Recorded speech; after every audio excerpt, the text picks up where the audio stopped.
नमस्ते दोस्तों, मैं एस्ट्रो ज्योति आज की बात में आप सबका स्वागत करती हूँ। आइए आज की बात कर लेते हैं। आज बड़ा ही शुभ दिन है, शुक्रवार का दिन है। शुक्रवार के दिन माता लक्ष्मी को ध्याइए और उनकी पूजा आराधना कीजिए और श्रीम ह्रीम श्रीम ऐसा जाप करके दिन व्यतीत करेंगे तो लाभ होगा। वास्तु से मैं शुरू करती हूँ, फिर आज की खास बात ले लेंगे और कृष्ण कथा में थोड़ी सी ज्ञान की बातें करेंगे, तो अंत तक बने रहिए और लाभ उठाइए। वास्तु की बात करें तो सूखे फूलों की बात करते हैं। घर में फूल सब चढ़ाते हैं, पूजा पाठ करते हैं तो फूल और हार वगैरह सब चढ़ाते हैं। घर में सूखे फूल नहीं रखना चाहिए। चढ़ाए गए फूल तत्काल निर्मालय हो जाते हैं और चंडाली, विश्वकसेन शक्तियां आदि नेगेटिव एनर्जी उसमें आ जाती हैं। हमेशा ताजे फूलों का ही प्रयोग करें। तो बासी फूल जैसे ही आप चढ़ाएं तो वैसे ही वो खराब हो जाते हैं, तो तुरंत निकाल के सूखे फूल वहाँ पे नदी में पानी में प्रवाहित कर देना चाहिए। तो ये थी वास्तु की बातें। अब योग और तिथि की बात कर लेते हैं। नवमी तिथि आज देर रात 3:20 तक रहेगी। आज से कल सुबह 5:26 तक शुभ योग रहेगा। इस योग में किए गए कामों से शुभ फल मिलते हैं और प्रसिद्धि भी मिलती है।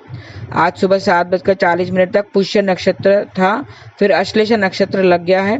अश्लेषा आकाश मंडल का 9वां नक्षत्र है, जिसका अर्थ है आलिंगन। कुंडली मारकर बैठा हुआ सांप इसका प्रतीक चिन्ह है। इसकी राशि कर्क है और इसका स्वामी बुध है। इसका संबंध नाग केसर के पेड़ से बताया गया है।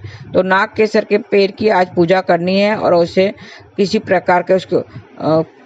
प्रकार का नुकसान नहीं पहुंचाना है। नाग केसर का एक फूल लाएं, फूल ताज़ा और पंसारी से लाना है और एक बूंद शहद लगाकर देवी दुर्गा को अर्पित करें तो दाम्पत्य जीवन में प्यार बढ़ेगा। देवी माँ से प्रेम बढ़ाने की प्रार्थना करें। देवी माँ से प्रेम बढ़ाने की प्रार्थना भी करें। नाग केसर के पेड़ को प्रणाम करें और विधि पूर्वक पूजा करें तो जीवन में सुख समृद्धि बढ़ेगी। पंसारी से सूखी लकड़ी या फूल लाकर प्रणाम करें। पूरे दिन पास रखें, अगले दिन उसे प्रभावित कर दें। और नाग केसर के पेड़ को प्रणाम करें, विधि पूर्वक पूजन करें तो जीवन में सुख समृद्धि बढ़ेगी। तांबे का पैसा या तांबे का कोई भी एक छोटा सा टुकड़ा लें और पूरा दिन पास में रखें, बाद में तिजोरी में रख दें तो आर्थिक स्थिति मजबूत हो जाएगी। बाहर जाते समय केसर का तिलक अपने मस्तक पर लगाएंगे तो सफलता निश्चित मिलेगी। भगवान का आशीर्वाद लेकर बाहर जाएं। पंसारी से नाग केसर का फूल लाकर मंदिर में स्थापित करें तो सारी परेशानियां दूर हो जाएंगी। विधि पूर्वक पूजा करके फूलों को वहीं रहने दें। अगले दिन फूल उठाकर ऑफिस में कैश बॉक्स में रख दें। और आमदनी बढ़ाने के लिए क्या उपाय करना चाहिए? नाग केसर का एक फूल लाएं, फूल ताज़ा या पंसारी से लाना है और फूल लाल कपड़े में लपेटकर अपने पास रख दें तो आपकी आमदनी में बढ़ोतरी होगी। वाणी प्रभावशाली बनाने के लिए बुद्ध का मंत्र का 11 बार जाप करें। ओम ब्राम ब्रीम ब्रौम सह बुद्धाय नमः, ऐसा ये बुद्ध का मंत्र है। ये जाप करने से वाणी में मधुरता आएगी। जीवन में गति बढ़ाने के लिए फूलों सहित नाग केसर के पेड़ की एक फोटो घर में लाएं। पूर्व दिशा में लगाएं, जहां से आते जाते देखा जाए। और तिजोरियां भरी रहने के लिए क्या उपाय करना चाहिए? एक कटोरी में थोड़ी सी हल्दी लेकर पानी से घोल लें और मेन गेट के बाहर छोटे छोटे पैर के चिन्ह बनाएं। माता के पैर के चिन्ह बनाएं। गेट के दोनों तरफ दीवार पर स्वास्तिक का चिन्ह बनाएं तो आपकी तिजोरियां हमेशा भरी रहेंगी। और घर में खुशहाली के लिए क्या उपाय करें? घर में किसी कोने में फिटकरी का टुकड़ा रखें। टुकड़ा तब तक रखें जब तक उसका रंग न बदल जाए और काला न हो जाए, फिर उसे बदली कर दें। और मुश्किलें सुलझाने के लिए क्या उपाय करना चाहिए? किसी ब्राह्मण के घर मिट्टी का घड़ा दान करें। स्टेशनरी का काम करने वालों को बेल्ट गिफ्ट करें। और परिवार की खुशियां वापस लाने के लिए शिव मंदिर में भगवान को बेल का फल अर्पित करें। शिव चालीसा का पाठ भी करें तो परिवार की सारी जरूरतें पूरी हो जाएंगी। ये छोटे से उपाय मैंने बता दिए हैं, आप कीजिए। आज के दिन की, आज शुक्रवार के दिन माँ लक्ष्मी का उपाय कीजिए और अपना दिन सफल कीजिए। आइए कृष्ण कथा में थोड़ी सी ज्ञान की बातें कर लेते हैं।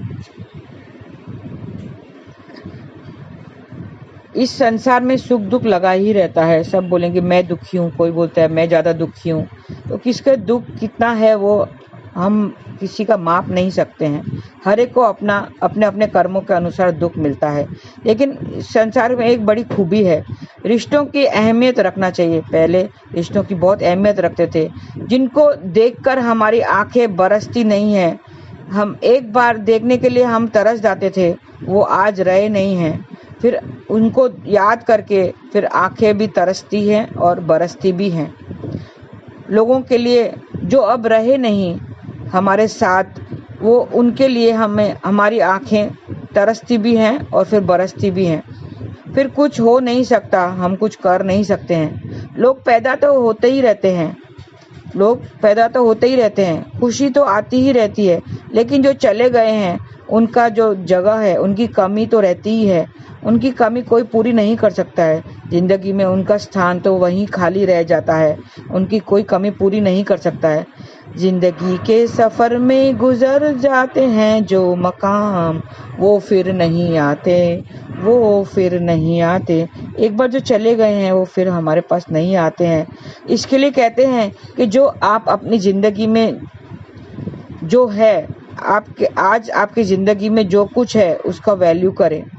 जो लोग हैं आपके साथ, जो बंधे हुए हैं, जिससे आपका संबंध है, उसका वैल्यू करें। उससे नाराज नहीं होना है। रिश्ते बहुत कीमती हैं, रिश्ते को निभाना सीखिए, उनको तोड़ना नहीं सीखिए। इसे संभाल कर रखना है, चाहे वो आपके पेरेंट्स हो, चाहे आपकी फैमिली है, चाहे आपके हस्बैंड हो या वाइफ हो, या फिर फ्रेंड्स ही क्यों ना हो, दोस्त ही क्यों ना हो, सबकी अहमियत है, सब इम्पोर्टेंट है। आपकी ज़िंदगी में जो भी है उसकी वैल्यू करें, रिश्तों की अहमियत करें, क्योंकि रिश्ते बहुत ही कीमती होते हैं। एक बार टूट जाएं, एक बार बात बिगड़ जाए तो फिर नहीं बनती है। एक बार दूध फट जाता है ना, फिर उसका मक्खन कितना भी आप कोशिश करें उससे मक्खन नहीं बनता है। रहीम के दोहे हैं, रहीम जिन्होंने बहुत प्रसिद्ध दोहे लिखे थे, उनमें से मैं कुछ पेश कर रही हूँ। रहीमन धागा प्रेम का मत करो चटकाए, टूटे पे फिर ना जुरे गांठ पर जाए। रहीम कहते हैं कि प्रेम का नाता नाजुक होता है, इसे चटकाए देखकर तोड़ना उचित नहीं होता है। यदि यह प्रेम का धागा एक बार टूट जाता है तो फिर उससे कितना भी मिलाओ कठिन होता है, उसको मिलाना कठिन होता है। यदि मिल भी जाए तो भी टूटे हुए धागों के बीच गांठ पड़ जाती है। तो हमें अपने रिश्तों की अहमियत करना चाहिए। और दूसरा दुआ है, बानी ऐसी बोलिए मन का आपा खोए, औरन को शीतल करे आप ही शीतल होए। रहीम कहते हैं कि अपने अंदर के अहंकार को निकालकर ऐसी बातें करनी चाहिए जिससे सुनकर दूसरों को खुशी मिले और खुद को भी खुशी मिले। दूसरों को खुशी देखकर ही हमको भी खुशी मिलेगी। तो ऐसी बानी बोलिए, मतलब अपनी जो बोल है उसको संभाल कर यूज करना चाहिए। तीसरा है, बिगड़ी बात बने नहीं लाख करो किन कोय, रहमत फाटे दूध को माथे न माखन होए।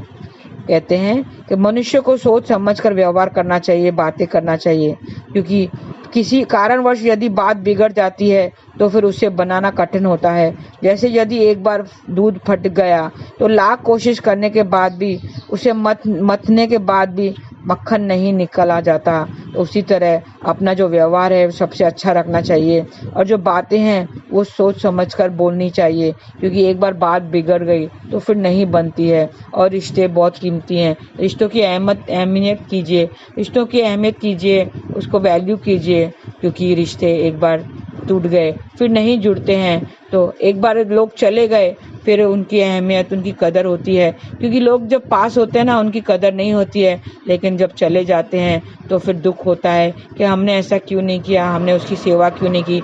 चाहे पेरेंट्स ही क्यों ना हो, हम आजकल पेरेंट्स की कदर नहीं करते हैं। उनके बुढ़े वो वृद्ध अवस्था में हैं तो उनकी कदर नहीं करते हैं, वो बोझ लगने लगते हैं, वो कब जाएंगे ऐसा हमारे मन में कभी ख्याल आता है। तो ऐसा ख्याल नहीं आना चाहिए। वो हैं तब तक उनकी छाया हमारे सर पे है, उनका हाथ हमारे सर पे है, तब तक हम सही सलामत हैं। एक बार वो चले गए फिर बहुत दुख होता है, फिर उनकी कमी कोई भर नहीं सकता, खास करके माता पिता की जगह कोई नहीं ले सकता। माँ जो है, जो हमारी ज़िंदगी भर हमारे सुख चैन के बारे में सोचती रहती है। वो कितनी भी बुढ़ी हो गई हो, लेकिन हम उसके लिए उतने के उतने ही हैं, क्योंकि एज का डिफरेंस कोई नहीं पार कर सकता। तो हम अपने पेरेंट्स की अच्छे से ख्याल रखें, जब तक वो हैं तब तक उनका ध्यान रखें, क्योंकि एक बार वो चले गए फिर नहीं आते।